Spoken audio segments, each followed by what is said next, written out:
होतो. गणेश उत्सव गेल्यानंतर सगळ्यांना वेध लागतात ते नवरात्रीचे. देशभरात नवरात्रीचा उत्साह हा मोठ्या धुमधडाक्यात होतो. नवरात्रीच्या 9 दिवसात देवीच्या 9 रूपांची पूजा केली जाते. तसेच अनेक ठिकाणी देवीच्या मूर्तीची प्रतिष्ठापना करतात, तर घरोघरी देवीची मूर्तीची प्रतिष्ठापना करतात. घरोघरी या काळात घट बसवले जातात. हिंदू शास्त्रात शारदीय नवरात्रीला विशेष महत्त्व आहे. वर्षभरामध्ये 4 नवरात्री असतात. त्यात 2 गुप्त नवरात्री असतात, तर उर्वरित 2 पैकी एक चैत्र महिन्यात साजरी केली जाते, तर दुसरी अश्विन महिन्यात. 9 दिवसात सुरू असणाऱ्या या नवरात्री उत्सवाच्या पहिल्या दिवशी घटस्थापना केली जाते. 9 दिवस व्रत देखील केले जातात. 3 ऑक्टोबरपासून घटस्थापना होणार आहे, तर 12 ऑक्टोबर रोजी दसरा आलेला आहे. तर आजच्या व्हिडिओमध्ये आपण घटस्थापना कशी करावी याबद्दल संपूर्ण माहिती जाणून घेणार आहोत, त्यामुळे व्हिडिओ पूर्ण पहा. पौराणिक कथेनुसार अश्विन महिन्यात शारदीय नवरात्रीमध्ये दुर्गा मातेने महिषासुराशी 9 दिवस युद्ध केले. 10व्या दिवशी माता दुर्गाने महिषासुरावर विजय मिळवला. तेव्हापासून माता दुर्गा आणि तिच्या 9 रूपांची पूजा केली जाते, त्यामुळे 9 दिवस देवीची पूजा केली जाते. यावर्षी घटस्थापना ही गुरुवार 3 ऑक्टोबर 2024ला होणार आहे, तर दसरा हा शनिवार 12 ऑक्टोबर 2024ला आलेला आहे. घटस्थापना मुहूर्त 3 ऑक्टोबर रोजी सकाळी 6:15 ते 7:22 असेल, तर अभिजात मुहूर्त सकाळी 11:46 ते दुपारी 12:33 असेल. घटस्थापना करण्यासाठी येथे मी एक पाट घेतलेला आहे. पाटावर एक लाल कलरचं वस्त्र अंथरून घेतलेलं आहे आणि पाटाभोवती रांगोळी काढून त्याच्यावर हळदी कुंकू टाकून घेतलेलं आहे. आपल्याला रांगोळीवर हळदी कुंकू टाकायचं आहे. रांगोळी पांढरी ठेवायची नाही आणि पाटावर लालच वस्त्र अंथरायचं आहे, कारण देवीला लाल कलर खूप प्रिय आहे. पाट ठेवण्याआधी पाटाखालील जागा आपल्याला स्वच्छ पुसून घ्यायची आहे. मी फरशी स्वच्छ पुसून पाटाखाली स्वास्तिक काढून त्याच्यावर हळदी कुंकू टाकून घेतलेले आहे आणि त्यानंतर त्याच्यावर पाट ठेवून घेतलेला आहे. आता आपण घटस्थापना कशी करायची ते पाहूया. ते मी पाटावर 4 विड्याची पाने ठेवलेली आहेत आणि त्याच्यावर माझ्या देवघरातील जे चांदीचे देवाचे टाक आहेत ते ठेवून घेतलेले आहेत. अशा प्रकारे विड्याच्या पानावर देवाची पूजा केली जाते. 9 दिवस आपल्याला देवपूजा करायची नसते, फक्त देवांना हळदी कुंकू व्हायचे असते. आणि त्याच्या शेजारी मी येथे 2 विड्याची पाने ठेवलेले आहेत आणि त्याच्यावर मी गणपतीची स्थापना करणार आहे. आता या विड्याच्या पानांवर थोडीशी तांदळाची रास घालायची आहे आणि त्याच्यावर आपल्याला गणपती म्हणून सुपारीची स्थापना करायची आहे. तुम्ही सुपारीऐवजी गणपतीची मूर्ती सुद्धा ठेवू शकता. बऱ्याच ठिकाणी देवाच्या टाकाऐवजी देवाच्या मूर्ती सुद्धा ठेवल्या जातात किंवा देवीचा फोटो सुद्धा ठेवला जातो.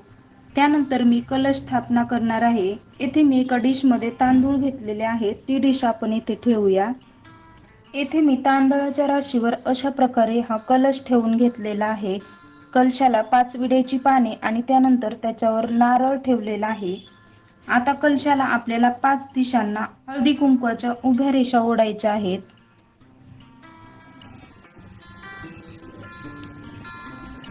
काही ठिकाणी घटावरच कलश स्थापना केली जाते. प्रत्येक ठिकाणची ही पद्धत वेगवेगळी असते, तर तुम्ही सुद्धा तुमच्या पद्धतीनेच घटस्थापना करा. मी 5 दिशांना हळदी कुंकवाच्या रेषा ओढून घेतलेल्या आहेत. नंतर आता घटस्थापना करायची आहे. येथे मी काशेची परात घेतलेली आहे आणि त्यामध्ये अशा प्रकारे शेतामधील काळी माती घेतलेली आहे. याला आमच्याकडे वावरी असे म्हणतात आणि ही माती आपल्याला खूप बारीक घ्यायची नाही. जर का खूप मऊ असेल तर धान्य व्यवस्थित उगवत नाही. आता या वावरीमध्ये आपल्याला धान्य मिक्स करायचं आहे. येथे मी सप्तधान्य घेतलेले आहे. यामध्ये हरभरा, करडई, जवस, सातू, तीळ, गहू आणि साळे घेतलेले आहेत. काही ठिकाणी 9 धान्य घेतात, तर येथे मी हे सप्तधान्य घेतलेले आहेत. आता हे सर्व धान्य आपल्याला एकत्र व्यवस्थित मिक्स करायचे आहेत आणि हे मिक्स झालेले धान्य आपल्याला या वावरीमध्ये सर्व साईडने व्यवस्थित असे पेरून घ्यायचे आहेत. मध्यभागी टाकायचे नाही, कारण मध्ये आपण घट ठेवणार आहोत. इथे मी सर्व साईडला हे सप्तधान्य टाकून घेतलेले आहेत आणि याच्यावर आपल्याला परत थोडासा वावरीचा लेयर द्यायचा आहे.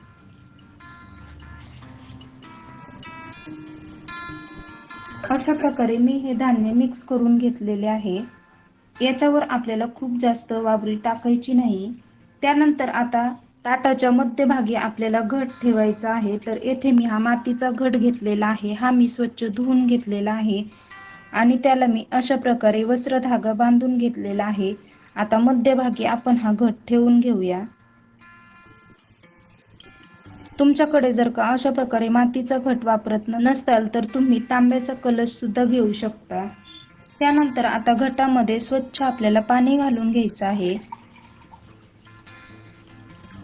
हा घट आपल्याला पूर्ण भरून घ्यायचा आहे. त्यानंतर घटाच्या साईडने सुद्धा आपल्याला या धान्यावर थोडेसे पाणी शिंपडून घ्यायचे आहे. आपण 9 दिवस घटाला पाणी घालतो, त्यामुळे पाणी या धान्यामध्ये मुरते. थोडेसेच घालायचे आहे, खूप जास्त घालायचे नाही. आणि त्यानंतर घटामध्ये आपल्याला एक सुपारी घालायची आहे. त्यानंतर हळकुंड, 1 रुपयाचं नाणं घालायचं आहे आणि खारीक घालायची आहे. प्रत्येक ठिकाणची वेगवेगळी प्रथा असते. इथे मी हे जे घटाचं ताट आहे ते वरती पाटावर ठेवून घेतलेलं आहे. आता सर्वात अगोदर आपल्याला गणेश पूजन करायचं आहे. कोणतीही पूजा करताना सर्वात अगोदर आपण गणेश पूजा करतो. गणपतीला आपल्याला हळदी कुंकू वाहून घ्यायचं आहे. त्यानंतर अक्षता व्हायच्या आहेत, फुल वाहून घ्यायचं आहे. लाल फुल असेल तर तुम्ही लाल फुल वाहून घेऊ शकता. त्यानंतर आपले जे देवाचे टाक आहेत आपण त्याला सुद्धा हळदी कुंकू वाहून घेऊया.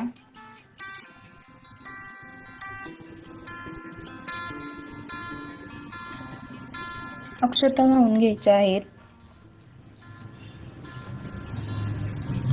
फुले वाहून घ्यायचे आहेत.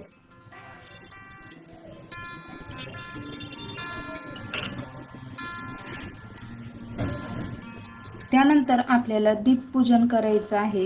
येथे मी तेलाचा दिवा लावणार आहे. तेलाचा दिवा आपल्याला घटाच्या डाव्या साईडला ठेवायचा आहे. दिवा आपल्याला ठेवण्याआधी आसन तयार करायचं आहे. त्यासाठी आपल्याला तांदळाचे अष्टदल कमल किंवा स्वस्तिक किंवा रास घालायचे आहे. येथे मी तांदळाची रास घालून घेतलेली आहे. त्याच्यावर हळदी कुंकू व्हायचं आहे आणि याच्यावर आपल्याला दिवा ठेवायचा आहे. आता आपण दिवा पेटवून घेऊया. येथे मी दिवा प्रज्वलित करून घेतलेला आहे. आता दिव्याला आपल्याला हळदी कुंकू, अक्षता आणि फूल वाहून घ्यायचं आहे.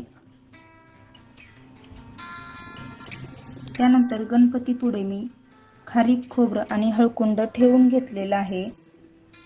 आणि आता आपल्याला या कलशाचं पूजन करायचं आहे. या नारळाला सुद्धा आपल्याला हळदी कुंकू, अक्षता, फुले वाहून घ्यायची आहेत.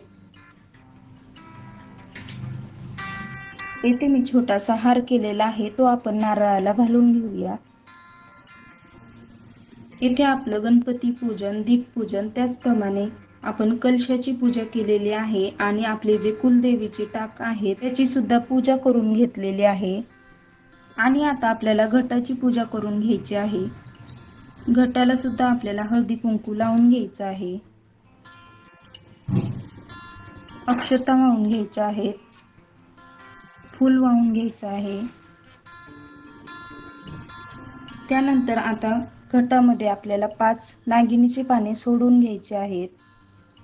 तुम्ही या दोऱ्यामध्येच हे पाने बांधू शकता.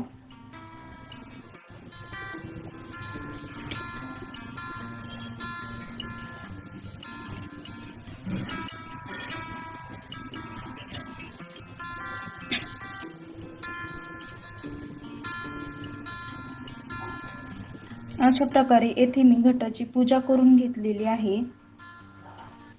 आता घटाला आपल्याला माळ घालून घ्यायची आहे. येथे मी 9 नागिनीच्या पानांची माळ केलेली आहे. आमच्याकडे पहिल्या दिवशी नागिनीच्या पानांचीच माळ घातली जाते. आता ही माळ आपण घटाला घालून घेऊया. घटाला माळ घालून घेतलेली आहे. त्यानंतर अगरबत्ती लावायची आहे. येथे मी साखरेचा प्रसाद ठेवणार आहे. तुम्ही 5 फळे सुद्धा ठेवू शकता. अशा प्रकारे येथे मी खूप सोप्या पद्धतीने घटस्थापना कशी करायची ते तुम्हाला दाखवलेले आहे. प्रत्येक भागानुसार वेगवेगळ्या पद्धतीने घटस्थापना केली जाते. घटस्थापना केल्यानंतर आपल्याला देवीचा जो दुर्गा सप्तशतीचा पाठ आहे तो करायचा आहे आणि त्यानंतर आपल्याला देवीची आरती करायची आहे. 9 दिवस आपल्याला 9 घटाला वेगवेगळ्या माळा घालायच्या आहेत. त्याचप्रमाणे आपल्याला 9 दिवस अखंड ज्योत लावायची आहे. आपल्याला हा दिवा विझू द्यायचा नाही. यामध्ये काळजीने तेल घालायचे आहे. 9 दिवसानंतर यामधील हे धान्य उगवते, यालाच आपण धान असे म्हणतो आणि शेवटच्या दिवशी आपण हे धान सर्व देवांना अर्पण करत असतो. नवरात्री खूप मोठ्या उत्साहात आपल्याकडे साजरी केली जाते. नवरात्रीमध्ये सगळीकडे गरबा, दांडिया हे नृत्य केली जातात. त्याचप्रमाणे देवींचे वेगवेगळे देखावे सुद्धा केले जातात. नवरात्रीमध्ये प्रत्येक घरामध्ये घटस्थापना केली जाते. नवरात्र हा खूप पवित्र महिना मानला जातो. नवरात्रीमध्ये आपण कडकडीत उपवास करतो. काही जण 9 दिवस उपवास करतात, तर काही जण 2.5 दिवस, 1.5 दिवस, 5 दिवस अशा प्रकारे देवीची उपासना करतात. तर अशा प्रकारे येथे मी खूप सोप्या पद्धतीने तुम्हाला घटस्थापना कशी करावी ते सांगितलेले आहे. तर कसा वाटला तुम्हाला आजचा हा व्हिडिओ ते मला कमेंट करून नक्की सांगा. आणि असे छान छान व्हिडिओज पाहण्यासाठी माझ्या चॅनेलला लाईक, शेअर, सबस्क्राईब करायला विसरू नका. चला तर